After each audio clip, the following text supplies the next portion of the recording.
Good morning, everyone. Let me start by welcoming each of you to the 2023 ACC Football Kickoff.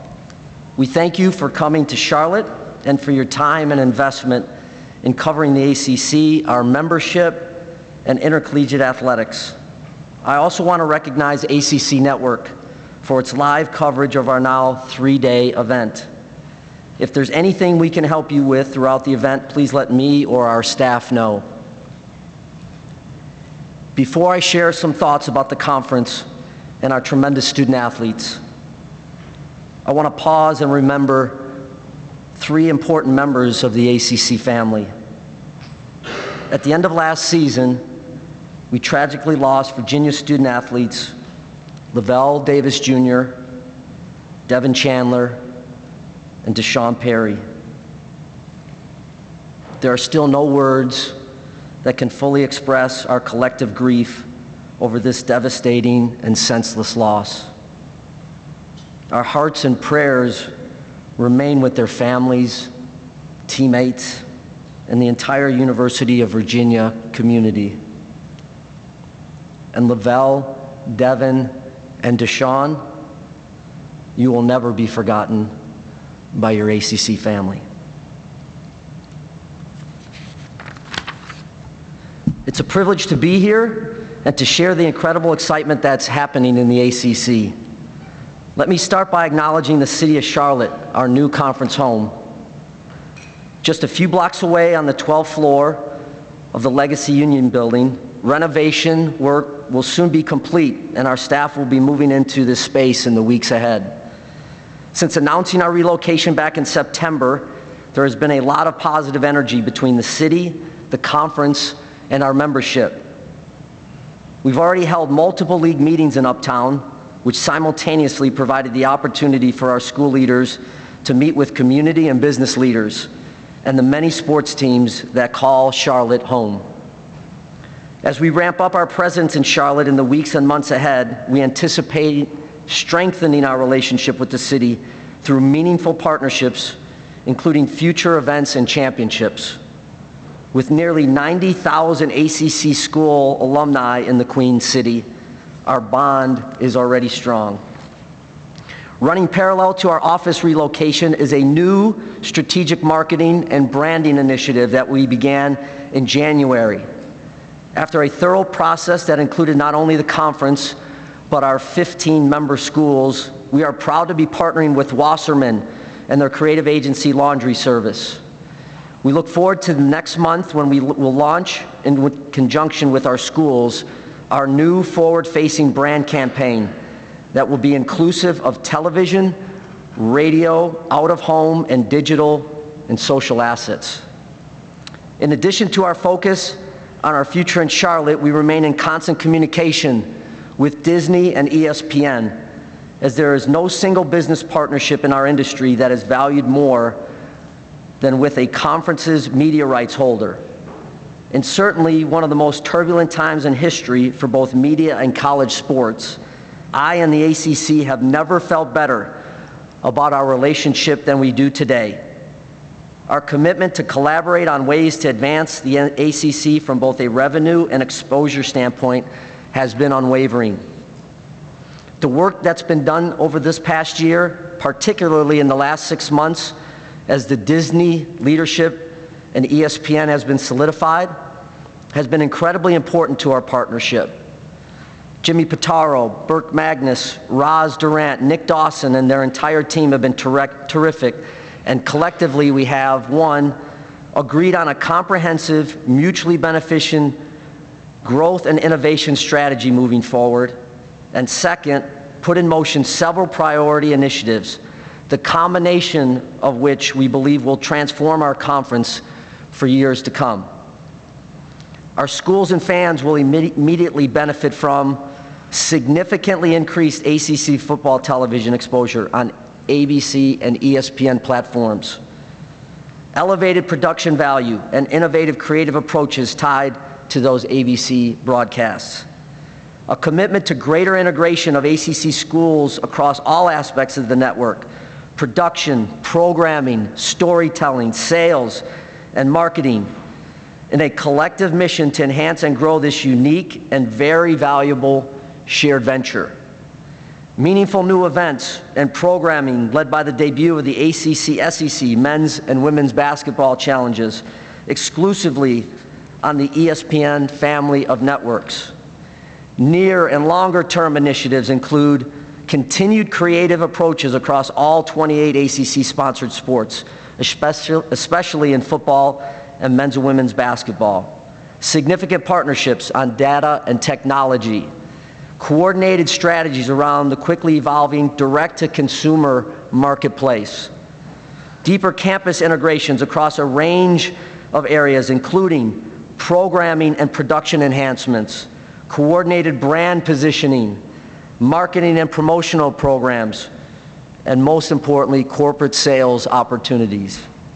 In sum, a comprehensive commitment from the top leadership levels to support our shared goals to innovate, grow, and thrive competitively, holistically, and financially into the next decade and beyond. In addition to these future initiatives, there were significant enhancements that took place this past year. In August, ESPN acquired the rights to the ACC Women's Basketball Tournament and Baseball Championship, giving ACCN exclusive coverage to the preliminary rounds of both events. As part of these marquee events, in addition to other championships, ACCN was on site throughout with live studio programming. In February, the ACC announced in partnership with Disney and Ally, whose headquarters are across the street from our new office, that Ally was becoming an official sponsor. In addition to their sponsorship of the league, Ally is the title sponsor of the ACC Women's Basketball Tournament and Women's Soccer Championship, and was the presenting sponsor of the 2023 ACC Women's Lacrosse Championship. Our relationship directly benefits our 15 member institutions, 28 sponsored sports, and nearly 10,000 student athletes. We are also thrilled with our collective commitment to the support and advancement of women's sports, and I applaud our Disney and ESPN partners for working aggressively to foster this amazing relationship. I will share some additional thoughts on television in the upcoming season, but let me first address some timely league and national topics. First, I'm proud that our president and chancellors and our athletic directors continue to have healthy, honest, and direct conversations about working together as we collectively navigate the future. I'm well aware of the narrative and stories surrounding the ACC and our members, as well as the frustrations of some of our schools on our financials. But these are not new. The initiatives I just mentioned, combined with future endeavors, are designed to ensure that the ACC remains a healthy and vibrant conference that competes at the highest level and is capable of winning 9 national titles like this past year, if not more. At the end of May, following an analysis and discussion that took place throughout the past year, the board announced its endorsement of a success incentive initiative that will begin during the 2024-25 academic year. Under this initiative, financial distribution enhancements based on team performances from revenue-generating postseason competition will allow our schools who invest and achieve additional revenue. The working group of presidents and chancellors continue to make progress, and following a full board decision in the future, we'll certainly share more details. While there are legitimate discussions and stories regarding revenue and our membership, it's important that all of us never lose perspective on just what we are doing together. The last 2 years, the ACC leads all conferences in NCAA titles. All 15 schools won an ACC regular season or championship title this past year. Academically, there are no better collection of schools. And our student-athlete experience and support beyond athletics and academics is second to none. The bottom line is that our conference is strong, and I'm extremely bullish about our future together. From a national perspective, our conference continues to be a leader in efforts to find solutions for college athletics' most pressing issues. We remain focused, which includes making frequent trips to Washington, D.C., on working with our representatives to find a national solution to the race to the bottom from state legislators addressing name, image, and likeness. The ACC remains strongly in favor of our student-athletes benefiting from the use of their name, image, and likeness. The framework that we continue to advance includes preempting the patchwork of inconsistent state laws through federal legislation is critical to providing clarity for our student-athletes and institutions. There's a need to reaffirm that the student-institution relationship is just that. Our athletes are students, not employees. The college athletics enterprise must also be able to enhance and adapt the student-athlete experience without the constant threat of lawsuits that use funds for defense that could otherwise benefit our student-athletes. At the same time, we have been crystal clear about the need to protect our student-athletes from bad actors through agent certification, transparency and consistent disclosure of NIL deals, and continued education of student-athletes around financial literacy and personal branding. We owe this to all our student-athletes. I applaud recent efforts on both sides of the aisle in Congress to work together and address these issues. The ACC continues to fully engage to ensure that this momentum towards a national solution continues. ACC institutions do a great job of providing support for its student-athletes, and the protections we seek align with what our student-athletes are asking for as well. We remain close to our ACC Student-Athlete Advisory Committee, who's here with us today, to make certain we are listening to what's most important to the overwhelming majority of our student-athletes. At this time, I'd like to ask our SAC representatives to stand and please be recognized.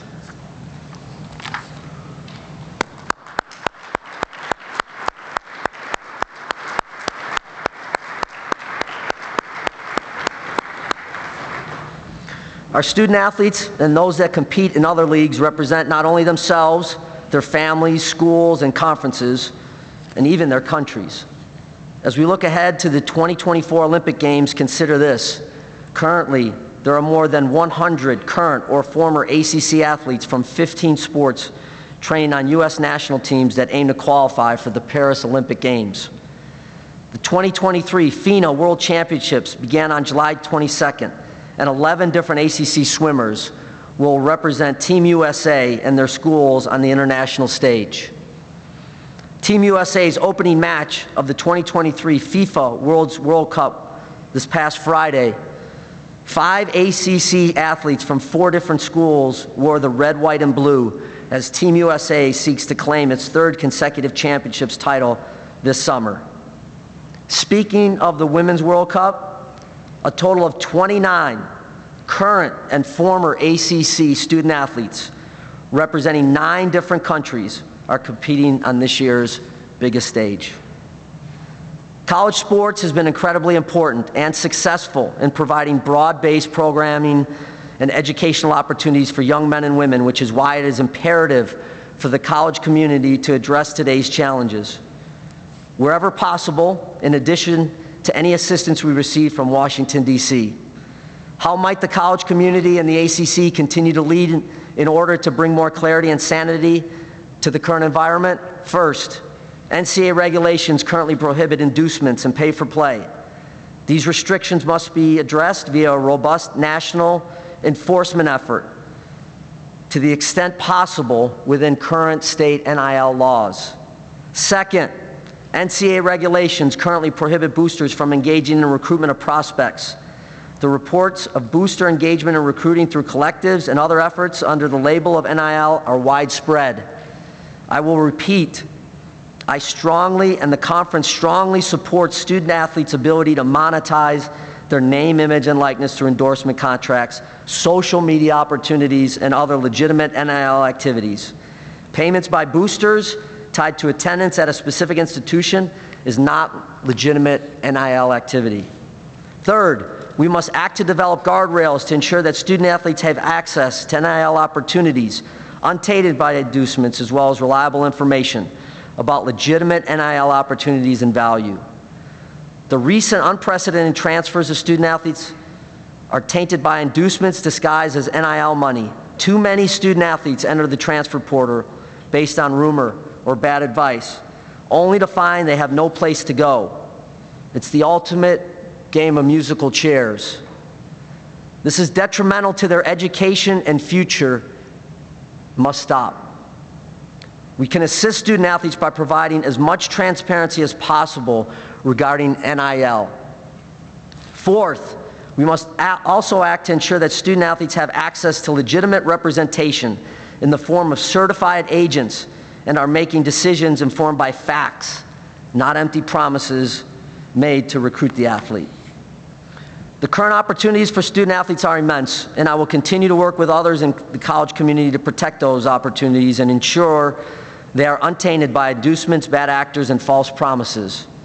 As commissioner, and in unison with the leadership of the league, inclusive of our CEOs, ADs, administrators, and coaches, we will continue to fight for a system that provides access and affordable higher education annually to almost 10,000 ACC student athletes.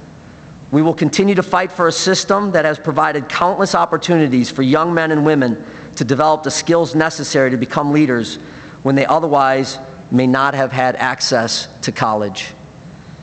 We will fight for a system that provides the opportunity for student athletes to realize their dream of being a professional athlete or representing their country on the biggest international stages. And we will fight for a system that has done so much to advance women's sports in this country, which has even more meaning to me as a father of 5 with a daughter playing collegiate soccer. I've enjoyed collaborating with new NCAA President Charlie Baker, as have our board of directors and athletic directors. There is significant work ahead, and we look forward to being part of the progress and ultimate solutions for the betterment of all student athletes. The college football playoff has been an ongoing storyline, and the ACC continues to be supportive of the expanded playoff. This past year, we led an effort that made significant progress and resolutions surrounding a college football 365-day calendar. This initiative has already led to meaningful changes related to player safety that are reflected in the new playing rules that begin this fall. This includes the clock continuing to run after first downs unless it occurs inside of 2 minutes in either half, which will limit the number of student-athlete contact exposures. Heading into this year, the ACC has placed the second most teams in the CFP. Since the inception of the playoff and over the last decade, the ACC has won the second most football national championships. Before I continue, I do want to take a minute to acknowledge the recent retirement announcement by CFP Executive Director Bill Hancock. Bill is a wonderful friend who has led postseason college football for nearly 2 decades with incredible steadiness. His love for college athletics, and specifically the student athletes, is unwavering, and we look forward to celebrating him and Nikki as they move on to the next chapter. Today we are here to celebrate the ACC and look ahead to the upcoming football season, and we have so much to be proud of as a conference. It was another record-breaking year as our teams combined to capture the most NCAA championships of any conference with a league record 9 national titles. And the 16 NCAA titles over the last 2 academic years are also the most of any conference. In addition, 17 ACC teams joined the conference's 9 NCAA champions by reaching the finals or semifinals in their respective sport, with 7 playing in the national championship game, including an all-ACC contest in women's tennis, men's lacrosse. 16 ACC programs finished the year ranked either number 1 or number 2 in the final polls, the most of all conferences. And in the final Learfield Directors Cup standings, 6 schools ranked among the top 20, the 21st consecutive year that 4 or more ACC schools have placed in the top 30 nationally. From an academic perspective, there's no stronger collection of institutions than those in the ACC, whether it's national academic rankings, graduation success rates, academic performance rates, or other list of distinction. This league shines. Each month I invite student athletes to join our full staff meetings, and we hear countless stories from them that the opportunity to leave with a degree, sometimes multiple degrees, is priceless. This is another area that hits home, as this past spring our oldest son completed his 2nd ACC degree while finishing his eligibility as a track student athlete. And he's just one of many examples within the conference. Beyond the classrooms and athletic competition, the ACC remains committed to the ongoing work in racial and social justice, health and safety, and professional development. 2 weeks ago, we held the 2023 ACC Unity Tour in Washington, D.C. This year's event followed the inaugural tour that took place in Selma and Montgomery last summer, which is absolutely amazing. During our 4 days in D.C., 10 representatives from each of our 15 schools participated in an immersive experience called Awareness to Action. It was an incredible trip that allowed us to celebrate the 60th anniversary of the March on Washington and experience the National Museum of African American History and Culture and the U.S. Holocaust Memorial Museum. The visit also included a gender equity and sports panel sponsored by our Orange Bowl partners. In May, our league partnered with the U.S. Council for Athletes' Health to further the 15 institutions' collective commitment to providing comprehensive services to our student athletes. The partnership is overseen by the ACC Healthcare Administrators Group, which includes experts from each of our member institutions. We collaborate on conference-wide athletic medicine, health and safety initiatives, including the league's annual Health and Safety Summit. In addition, ACC sports medicine professionals now have 24/7 access to the Council's membership platform strategically designed to assist our schools in providing unsurpassed health care. Our league and member institutions continue to be committed to broad-based programs and the opportunities they provide. On July 1st, our league officially welcomed gymnastics as its 28th sponsored sport and 15th women's sports offering. The 15 women's sports are the most among our peer conferences, and no other peer conference sponsors more than 28 sports. We are 37 days away from when ACC football kicks off the 2023 season. I know there is great excitement and anticipation. We welcome 2 new head coaches to the league, Georgia Tech's Brent Key and Louisville's Jeff Brom. Both are terrific additions to an outstanding group of coaches currently in the ACC. Following the 2022 regular season, we announced Alberto Riveron as the new ACC Supervisor of Officials. Al joined the league after serving as an NFL rules analyst the past few years and was previously the NFL's Senior VP of Officiating. He brings a distinguished 30-year career as both an NCAA and NFL on-field official and an officiating administrator. Al just finished the league's football officiating clinic last week and will be available later today in this room. During that time, I encourage you to ask about our efforts since his arrival, his campus travels to meet with the coaches, and his collaboration with our officials. This spring, we hired 8 position supervisors who have all worked in D1 college football, and all but one currently serves as an NFL official. During the season, these supervisors will assist in evaluating every ACC game to ensure consistency across all on-field officiating positions. Once again, the ACC's non-conference schedule is arguably the toughest in the country. 25 games against Power 5 opponents, 11 non-conference games against teams ranked in the final 2022 Associated Press Top 25 poll, 27 games against opponents that appeared in a bowl game last year, and 11 non-conference games against teams in ESPN's 2023 Way Too Early Top 25. The season will begin on Thursday, August 31st, with our teams featured in 12 games over 5 straight days. No other league plays across all 5 days on Labor Day weekend, and this is the 5th time in the last 7 years. And yes, I'm planning to try to get to every one of those opening games. If you want to join me, please let me know. I'll take you along.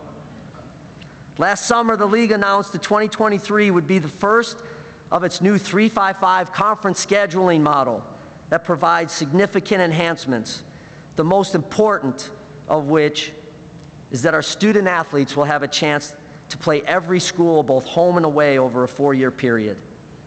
The model eliminates divisions, with the top 2 teams based on winning percentage competing in the ACC football championship game at the Bank of America Stadium on the first Saturday of December.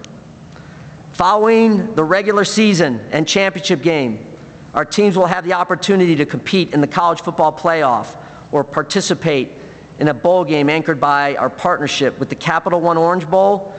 The ACC has 12 amazing bowl destinations throughout the country that all provide memorable experiences. As I indicated earlier, and in conjunction with our partners at ESPN, we have significantly increased ACC football television exposure on ABC and ESPN platforms. During the first 3 weeks, the ACC has scheduled a pair of games on ABC's Saturday Night Football, as well as 11 appearances on ABC, ESPN, ESPN2. In total, 7 ACC contests are scheduled for national ABC broadcast, and ACC Network will also feature 13 games. In fact, of the 10 full national ABC telecasts, 7 of them feature 7 different institutions. We're also thrilled that ESPN's College Game Day announced yesterday that they will be live from the Queen City on Saturday, September 2nd. College football's premier pregame show will air ahead of the primetime Duke's Mayo Classic featuring North Carolina.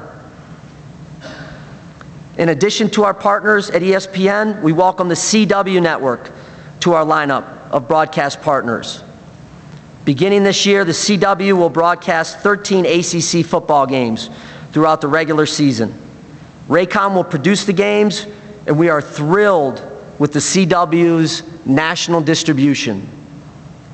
Beginning in August, ACC Network will embark on the 3rd annual ACC football road trip. Once again, this initiative will deliver 14 one-hour shows airing in prime time from each of our campuses. Following this forum, I'll invite the ACC Network to come up and make an announcement. There continues to be significant excitement surrounding the future of ACCN and its football programming. Before I close, and unrelated to the ACC, I do want to briefly address the ongoing matter at Northwestern, as I'm sure some of you have questions. As you are aware, I released a statement last week. This is a very difficult time for the Northwestern community, and my heart goes out to any person who carries the burden of mistreatment or who has been harmed in any way. During my 30-year career in college athletics, my highest priority has always been the health and safety of all student athletes. As you know, with this matter in litigation, I'm unable to share anything more at this time. I'm happy to address your questions about the ACC and the ACC football. So let me turn it over to Amy and we'll get started.